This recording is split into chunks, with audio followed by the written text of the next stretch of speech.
All right, everyone, it's that time of the week again. Today is supposed to be Friday, February 28th, but it's actually Saturday. We're filming this. Two special guests this week, my good buddy Daniel Kelman. Good to be back. And my new buddy, David Bond. So you might know him from his YouTube channel as well. So you're new. Tell us, you're new to my channel. Yeah. So tell us about why you're here. Well, I interviewed Roger for my channel, I guess, 2 months ago? Yeah. And I was new to the Bitcoin world, and I admired his videos of him confronting people and debating them, and so I reached out to him on Telegram, and he, that's how we, I guess, connected. And 2 days ago, he spontaneously invited me to come to Bali, and here I am. And no planning, no one-way ticket, and it's pretty much as spontaneous as you can get. So now I'm here. Boom. And we set up lots of Bitcoin Cash wallets already today. We made tokens. We did dividend payments. Yeah, you showed me the SLP token dividend thing, which I didn't understand until you showed me. Frankly, I thought the SLP thing was kind of dumb until you explained it. I'm like, what's the point of this? And then when you said you explained the dividend, I was like, whoa, there's applications for that, And what else did we talk about? You showed me a bunch of stuff. It's really cool. I'm learning. Yeah, we did some cash shuffling this morning too. Remember that? Yeah, I did the cash shuffling, which I've done. I've used it myself, and I'm really excited for that to come to the wallet, which is being talked about. But yeah. So for those that don't know, David's like a guy that just came from the normal business world into crypto because he thought it would be more useful to him than PayPal or bank accounts or normal things. So you were having payments blocked and accounts frozen. Yeah. So the catalyst for me taking interest in crypto was. I had PayPal suspend my account without explanation, all my funds seized and held for 180 days, no recourse, no ability to appeal, and it really opened my eyes to this idea of relying on a third party. And I started to listen to friends of mine who talked about Bitcoin, and I became obsessed with this idea of removing a third party. And that's where the rabbit hole began. And eventually I started learning about Bitcoin. I experimented with accepting payment directly for some of my digital products. It started working, and now I'm actually moving towards integrating crypto to all my digital products and maybe even making it where they have to use it. Because I don't want to deal with... It's a pain dealing with the legacy financials. Well, yeah, because with traditional payment gateways, if you don't go through PayPal or Stripe, which they have a lot of strict rules, if you use the other one, it's so hard. They want to know your social... they want to see sales. They want to. In one case, I tried to use a payment gateway. They wanted to come to my house to verify my office. Wow. And I explained to them that I travel and I don't actually have an office. And the office I listed was my mom's house. And they're like, "It's okay, we can go." I'm like, you want to come to my mom's house? And I'm like, in my head, I'm thinking, who are you? Why do I have to do this? Yeah. Like, my relationship with my customers is between us, not you. Like, why don't you get out of here? And so this obsession with Bitcoin began from PayPal banning me. I had no recourse. I couldn't appeal it. And I was doing like over $10,000 a month in transactions, and they didn't care. And I'm like, why are you even involved? You know what I mean? This should be between me and the customers, and that. So that's the angle that I look at it from. The investment and all the other Bitcoin discussions are not interesting to me. I want to make money, and I want the money to go to me, not to someone else, and to deal with all the rules. And so that's have full control of your money to send it who you want to send it to without some third party saying no, you can't do that. Yeah, and also, there's a lot of pain points with the legacy banking system. Like even here, I couldn't withdraw money because I had visited your mom's house. Yeah. Well, yeah, I couldn't withdraw money because I hadn't given a travel notice, which I understand that's for my protection. But it's like I had to sit down my laptop and request, and there's just so much BS that I have to, and I like the attraction to Bitcoin it's basically my attraction to freedom, which that to me, it represents that. Like I control the money. I can send it to anybody. And if I want to make a payment, I don't need permission, and I don't need to obey terms of service of some random, some guy in Silicon Valley eating a vegan muffin, writing up terms of service. Like, I don't care about you, dude. Like, I want to sell what I want to sell, and I don't care what you have to say. And Bitcoin offers me that, and so that's what makes it so attractive. And how did you make the jump from Bitcoin to Bitcoin Cash? So yeah, my interest in general, if I can spend it, I'll accept it. And what attracted me, Wait, say that again. if I can spend it, I'll accept it. So I have no. So being able to spend cryptocurrency is important. Exactly. If I can't spend it, it's pointless to me. And all these altcoins that you can't use, I don't get it. Like, what is the purpose? Like, to me, it feels like collecting like Pokemon cards or something. It's like, oh, I have a coin, I can look at a number. Like, okay, are you gay or what is this? You know, like if I want it to be used as money. So if it's not listed as a payment option for like hotels or flights or like Purse.io, which is what I use a lot, or any other thing, then it's not money to me. And if the sound quality sucks on this video, you'll be glad to know that I just ordered a wireless microphone on Purse.io that you recommended. So even better sound with wireless mics in the future while traveling. So thank you for the mic recommendation. What attracted me to Bitcoin Cash, I'll wrap my answer up on that, is the philosophy of the two camps. The BTC people, they're very obsessed with this idea of it being gold and it being a way of saving money, whereas Bitcoin Cash was really obsessed with this idea. The philosophy is it should be used as money, and it should be both, basically. And the Bitcoin Cash, the way that people talked about it, I agreed with, right? So I always was like, hey, why don't we use our Bitcoin as cash? Yeah, like why don't we seek out places to use it? And Bitcoin Cash people like that, but Bitcoin people thought that was goofy. And so I started watching videos like yours and the debates, and the debates between Bitcoin Cash and everything the Bitcoin Cash people said, I was like, this is true. This is right.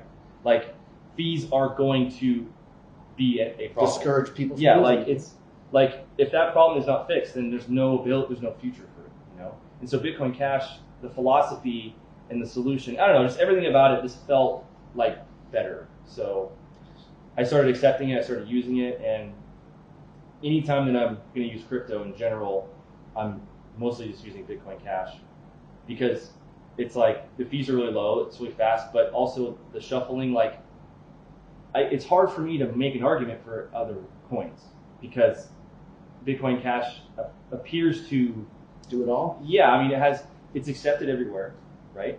So there's that. It's fast, the fees are low, and if I really want privacy, there are some solutions. So it's like, what is the argument for another? I find for adoption purposes too, Bitcoin Cash and the wallet is so fast. I mean, really fast. You send the payment. It's like lightning fast. It's lightning fast. But when I first started using Bitcoin, and I think for a lot of new users have this issue too, you send it and you have to wait, and you're like, oh my God, is it there? Is it going to come? Yeah. And that's kind of stressful for people. It takes a little time to get used to. But if you're just starting out and you just want to get into it, you try out Bitcoin Cash, you send it and it's there. You don't have that. Yeah, the nervous feeling like the first time you used Bitcoin that I had back in 2012. Yeah, because sometimes you'll, like in Bangkok specifically, I've actually done peer-to-peer where I'm buying or selling, and there's sometimes that person has a wallet where it doesn't recognize a unconfirmed transaction, and you're like, they send you send them the Bitcoin that you just bought or sold, and then we're just sitting there like, we don't know what happened. Like, okay, I did it. It says it's sent, but your wallet doesn't show it, so he's not gonna feel comfortable leaving until and that's just it's a bad feeling. Yeah, I get it with banks too. The first time I ever sent a wire, I said, "Okay, now what?" I had to wait like 2 days to find out if the money made it. I was where the hell is my money? It's out there floating around somewhere. Yeah. So that brings us to one of the first things that we have on our list of news topics. So privacy, right? We were shuffling some coins earlier today using CashShuffle.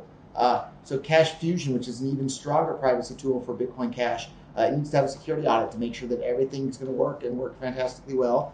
And so Bitcoin.com, we're doing a fundraising drive for that right now. Yeah, I donate to that. Thank you for that. Yeah. So you can head over to Bitcoin.com/CashFusion-fund. Sorry, it's not the best URL there. But you can see, I think 300 and something people have donated, around $11,000 so far at Bitcoin Cash. Bitcoin.com is matching the donations 1-for-1. So we want to raise $50,000 from the public. Bitcoin.com will put up another $50,000 to help get CashFusion over the line.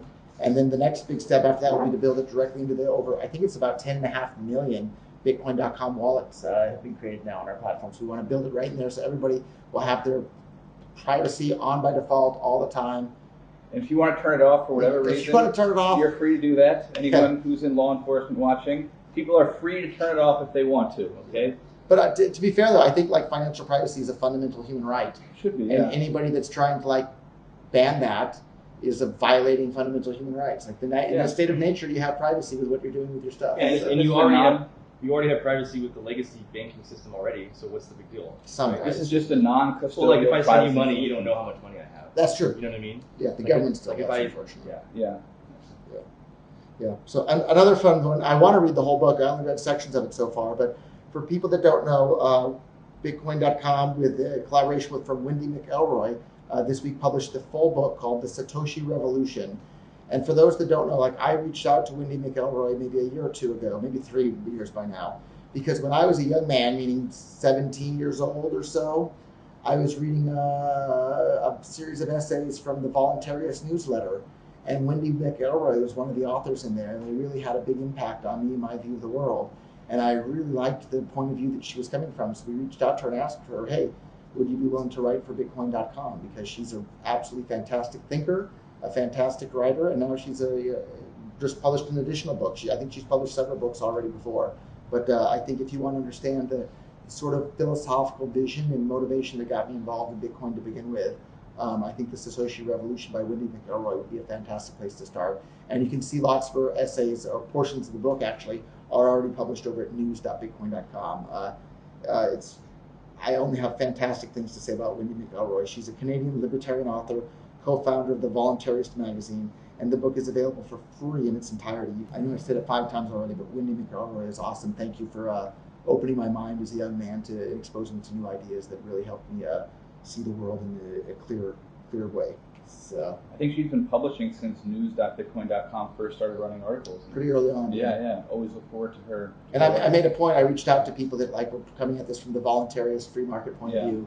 And Wendy McElroy, of course, was one of those. Jamie Redmond was another. And I'm sorry to all the guys I'm not naming, but we have a lot of people that are publishing from the free market, voluntarist ANCAP point of view. And that's what we want Bitcoin.com as a whole to continue to be, as this platform. We reach more than 10 million unique visitors a month. And we want to spread the ideas of free markets and free lines and free trade to people all over the world and build the tools to enable that for them. So that's what we're busy doing. Join the fundraiser drive, donate some money to CashFusion, get the book, read all about that. You want to cover the next one, Daniel? Sure. So Coinbase has support for new @username-based addresses. Every Coinbase user now has an associated username, and Coinbase wallet users will now be able to send cryptocurrencies to each other using just those usernames, instead of like the traditional long address. So when they say Coinbase wallet users, do they mean the actual wallet or the custodian account on the website? We should look into that. I'm guessing if it's the username, it's going to be the custodian account, right? I don't know. We should look into that, because I know Coinbase recently launched an actual wallet where people have the private keys themselves. Yeah. Whereas traditionally, like the main Coinbase, if you're going to Coinbase.com, you're just using a custodial account. We were talking about that earlier too. I think a lot of people don't fully understand the difference between an account and an actual wallet. But the way I explain it to average people is it's the difference between a wallet in your pocket or a wallet in a bank, or like a bank. With a bank, you don't actually have your money, and they could theoretically keep you from taking it out. But with a wallet in your pocket, you're in control. So I think that's the easy way to explain it to new people.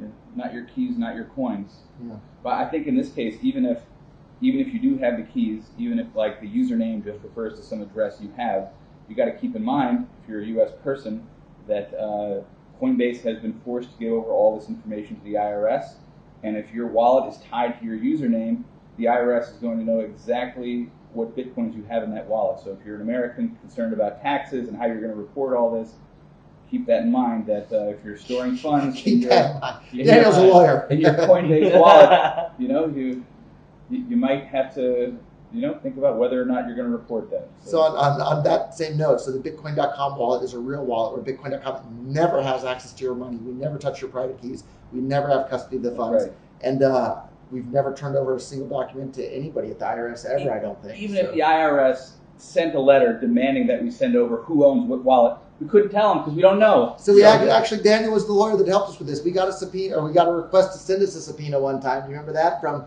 somewhere in the U.S., I forget which jurisdiction, right? We get these subpoenas sometimes where people are like, The prosecutor was so dumb they didn't even know that Bitcoin.com wasn't the official website for Bitcoin. They assumed that Bitcoin.com, of course, you're the official website for Bitcoin. The ladies tried getting tough. She's like, listen, you run Bitcoin. We know who you are. We want this information. This is a law enforcement investigation. I'm like, lady, if you even know what Bitcoin is, why don't you go and do some Googling first before you start leveling accusations? So funny. And then sure enough, once they figured it out, they left us alone because we had zero information that they were looking for. So that was pretty fun. That's happened a couple of times over the years, actually. So. The username thing, I know that exchanges and Coinbase, someone like us, we weren't attracted to it.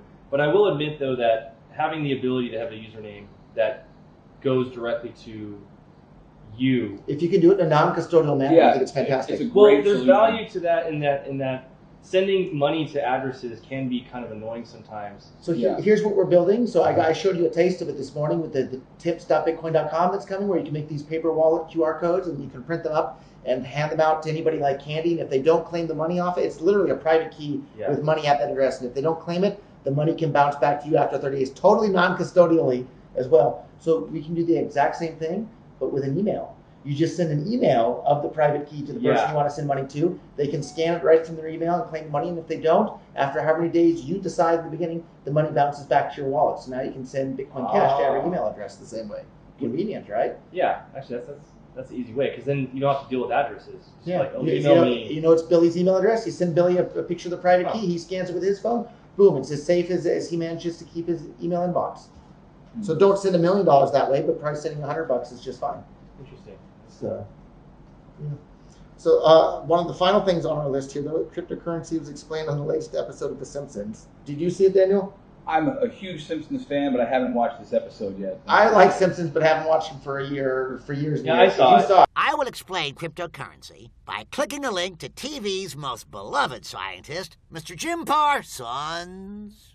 People think I'm a nerd, but I'm actually super cool. That's why I'm here to talk about the really cool subject of distributed consensus-based cryptocurrency. Ka-chinga. For cryptocurrency to work, we need a record of every transaction that occurs. These are recorded in what's called a distributed ledger. I'm a consensus of shared and synchronized digital data spread across multiple platforms from Shanghai to Grenada. Each day I'm closer to being cash of the future. The show has a history of predicting future events, yeah, right? Like Trump being elected. A decade before it happened. There was a show that's eerily like the coronavirus, right? Where everyone in Springfield got infected with some, virus from I think some. Did they have a 9/11 prediction in advance too? Maybe. I'm not sure. Maybe there's some videos out there where they go through all of it, and there's a lot. Yeah. Dun dun dun. Anything else you guys want to cover this week, David? Well, on The Simpsons, though, I was going to say, I feel like mainstream mentions of Bitcoin is always good for Bitcoin, whether it's good or bad, because something being talked about, it's like that. When the average person starts talking about something, that's good. Yeah. That means it's touching outside of the nerdy people. And I was talking about how I think it'd be cool if there was video games that talked about Bitcoin somehow, or had a Bitcoin use case. In GTA, you can do all this crazy stuff. How powerful would it be if launder money with cryptocurrency in GTA? There's some interesting ideas out there for SLP coins in games. We were talking about one. Yeah. You have an infection game, right, where Corona infection virus. Where everyone's on a map and you try to get close to someone and send them the token. Right? Wow. There's a lot of cool ideas out there for that. So speaking of this seeping into the mainstream, so check out David's channel. He has about 500,000 subscribers on his YouTube channel, but not focused on cryptocurrency stuff. It's focused on other things. So go and check out his channel. We'll put a description below. I have been recently talking about Bitcoin, and I've been I've been talking to my audience about it. And I recently launched a product, and in the trailer I talk about Bitcoin. I talk about how how I'm trying to move away from legacy banking, and how I make this argument that the secrets that they don't want you to know, and Bitcoin allows you to get access without anybody. And I actually had it in the trailer. Also, I had a video recently because I had some comments that were actually making fun of me. They're like, why did you give a discount for Bitcoin users? It's useless. Like, you can't do anything with it. And so I actually made a whole video explaining why it's awesome. Called "What Can You Do with Bitcoin?" And although my channel isn't really crypto related, I'm happy to mention it or talk about it, because again, like, I have an incentive. Like, if I educate my audience, now they have an opportunity to potentially buy my digital products. So my incentive is, like, it's in my best interest to teach people and to onboard them. So one thing that's interesting, you mentioned, like, you had a lot of people who would pay for products and you gave a discount for paying with crypto, right? How did that work out? Yeah, so I didn't give a discount. I charged a fee. I literally called it a fiat currency fee, and it was a 40% additional. Yeah, so they pay if they buy the program, it's $197, but if they buy it with fiat, it's $347. So I don't want to do this. That's more than a 40%. Yeah.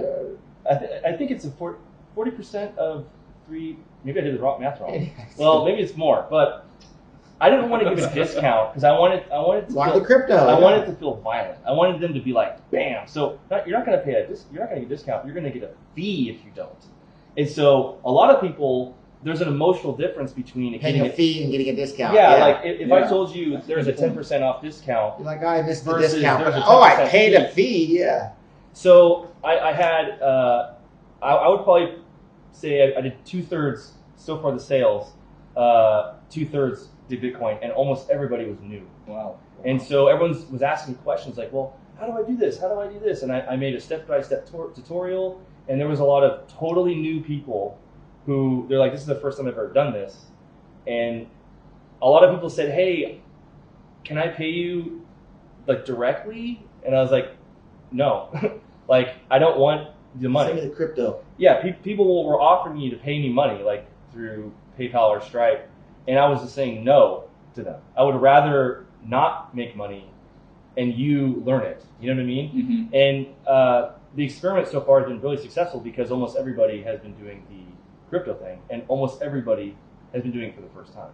So my tutorial is through Bitcoin.com because they can use credit card, I wanted it to be as easy as possible, and to test this, I bought Bitcoin for myself through a bunch of different websites, and the two that were the easiest was Bitcoin.com and CoinMama. CoinMama? Yeah, I've never heard of that. Because it's fast. So if you use Coinbase, you can buy on They Coinbase. make you wait a week They or make two, you right? wait 10 days. Yeah. So you buy it and you see it, but you can't do anything with it. Like you buy the Bitcoin or the Bitcoin Cash, whatever, and you can see it. But then you hit send, and it says, no, you can't send your Bitcoin anywhere. Not your keys, not your coins. Yeah, for 10 there it days. is. So. And I was like, this isn't going to work. No one's going to buy Bitcoin on Coinbase and then wait 10 days. By the 10 days they're up, the value's already changed. They might have lost money or something, or who knows. So I went with Bitcoin.com because it seemed to be the quickest and the fastest. CoinMama, I thought, I don't want to have two tutorials, but... Do you know where they're based, CoinMama? Are they a U.S. company? Or I don't know. I'm not really sure. CashFusion was another one I was exploring, but I decided not to go with it because I think they have a lot of waiting periods and all this. Yeah. To avoid scam people. You know, there's a lot of grandmas that are tricked into buying Bitcoin. There's a lot of tricks. Yeah. You see that guy who was selling Chuck E. Cheese tokens in Brooklyn? No. Bitcoins? It's like You call it Bitcoin? 2017, yeah. They arrested this guy. He made a bunch of money, too. But people were buying Chuck E. Cheese coins, thinking they were Bitcoins. How could you be arrested? Isn't it legit? Like, I'm selling a coin. Well, it's not a Bitcoin. It's not a It's a Chuck E. Bitcoin. Cheese Okay, token. the lying is the part. Yeah, Okay. that's a bit of a misrepresentation, I would say. Yeah, for me, like, I didn't want to just offer people a one-to-one, like, oh, you can pay with this or this, it's the same price. I wanted to create a pricing structure that incentivizes them to move in one direction. And so that was the purpose of the fiat currency fee. And also people didn't know what fiat was either. Like, it's literally... car company. Yeah, everything was designed to get new people in, but also to make you money. Like, hello. Seems to have done both. Yeah. So, and it's really liberating because all of a sudden I'm so inspired to create. You've been setting up like restaurants and places to accept Bitcoin Cash. That's right. Yeah. Tell us about this if you don't mind. Yeah. So I'm in Bangkok all the time. I'm in Thailand a lot, and there is a few restaurants and bars that do have the Bitcoin Cash sticker, and they'll let you spend it. And the more crypto that I've been accepting as payment, the more incentive I have to find places to use it. So what I've been doing is, if there's a place that I go to often, I'll actually just try to onboard them. And the strategy that I've been using is, I'll talk to the owner, I'll talk to whoever, and I say, hey, why don't you guys accept Bitcoin? Like, I don't ask, I make it sound like they're doing something. Why don't you already? Yeah, and they're like, what do you mean? I'm like, there's a bunch of restaurants that accept Bitcoin as payment. Have you ever heard of it? And, I make it sound like they're the only business on the street that isn't doing it, and they're kind of weird if they're not. It's a good marketer. And and so they feel like, well, wait, what do you mean? And I was like, I'm missing out? Yeah, exactly. And then I talk about meetups. I go, there's actually meetups here all the time, and if you want a bunch of people to come to your place and have a meetup there, you better accept Bitcoin Cash. One of the determining factors the meetup uses on where to go is whether it accepts Bitcoin Cash. So if you started accepting it, you might have a meetup with like 40 people that show up, and so I kind of sell this idea that they're missing out. There's an opportunity here. It's really cool. And then as a business, they're like, okay, now I'm listening. And then that's when I'll start talking about all the Bitcoin is awesome arguments that are not related to business. That are just like, yeah, like it's instant. You don't have to do chargebacks. Have you ever had someone do a chargeback? Oh yeah, it's annoying, and Visa, and I have to do this. There's a place in Bangkok that sells drones, and they're so paranoid of chargebacks, they make you sign a thing and they take a selfie with you. Wow. They like, okay, we're gonna take a selfie with the receipt. And I bought a drone. I'm like, why are we doing this? It's like, oh, for my protection. So you don't have the bad man that called the bank and says, I'm like, wow. Sad. Yeah, so someone like that, his ear is going to perk up when you talk about crypto and the idea that there is no bank to call. There's no bank to call. So, and there's no way to reverse it. So if someone wants a refund, they actually have to come in and explain. They don't have to call a bank and lie. And so I onboarded 3 different places in Bangkok. This place called Sports Bar, which ended up having a Bitcoin Cash meetup there. They had 2. And the owner was thrilled. He's like, what the hell? Like, all these people. And he sent me a video. He sent me a video. He sent me a video. He's like, hey, David, thanks for this. Yeah, I'll show you the video, too. Hey, David, where are you? Come on down. Yeah. Here's this guy. He's just wanting to make some money. And now he has all these people. And he's like, this is awesome. There's also a place. And what apps are you using to onboard all these people? How are you getting them set up? So I've been using the Bitcoin Cash Register app. I tried using AnyPay, but it's slower and it doesn't work offline. So, the only real argument for AnyPay is that it accepts more coins, but they're not that popular anyway. It's like Dash and BSV, like, okay. With Bitcoin Cash Register app, it works offline and it's super fast. So it's hard to tell them about the other one. The only reason that I brought up the other one was it accepted BTC, but now they don't. So now there's really no reason to use anything. Yeah, so the Bitcoin Cash Register app, it just bounces from the app to whatever wallet they want. And a lot of the business owners were open to this because they did have exchanges set up. So if they wanted to, they could. Another bar owner, he runs a place called The New Yorker, and he didn't sell his Bitcoin. So I go there all the time, and I bring all my friends to go there. And it's kind of funny because when we were spending money, it was when Bitcoin Cash was at 170, like 175. And when it bounced up to 480, he messaged me.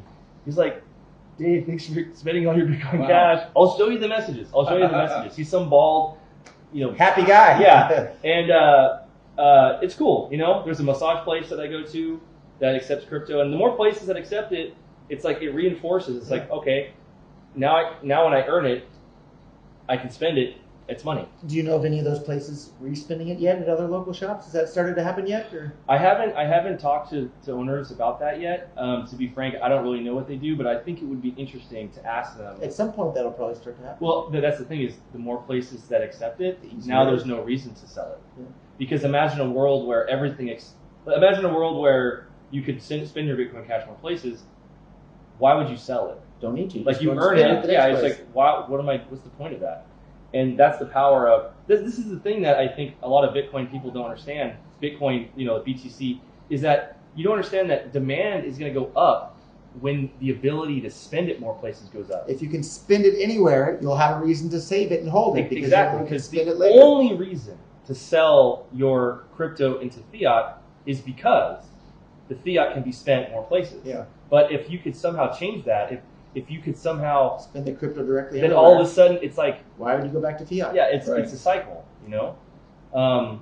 This idea of just buying it and just hoping, like that's, I can't think of anything more cringier than. I think actually having more places to spend, you know, Bitcoin Cash, so that like you don't need to sell it is the best way of defeating all these KYC rules, all these AML rules, exactly. all these things that a lot of people are really upset about that hinder small business. That's the best way to defeat it, because then, you know, you're in a different financial system where those rules don't really apply, and you know, just spend your Yeah, there's coin, no reason to cash out if you can spend it, because spending it is cashing out without cashing out, you know. And you don't need KYC. I don't need KYC to send you $10. That's right. You know what I mean? So Not yet. not yet. But yeah, the whole thing is really liberating. It's really fun. It's like it's the sense of control and being outside of the system. There's something so sexy about that, you know. That like I earned thousands of dollars from strangers online that didn't have to tell me their name. And you don't even know their name. Yeah, and it's in a thing that no one can steal. It's just like, dude, it's just so cool. The future is here. Yeah, it's just so much better. Not to deal with. I mean, I could just go on and on about how cool it is. Okay. Anything else you want to close up with, Daniel? It's a good place to wrap it up. I think that's a good place. David? Yep, just come to Bali someday. See you all next week.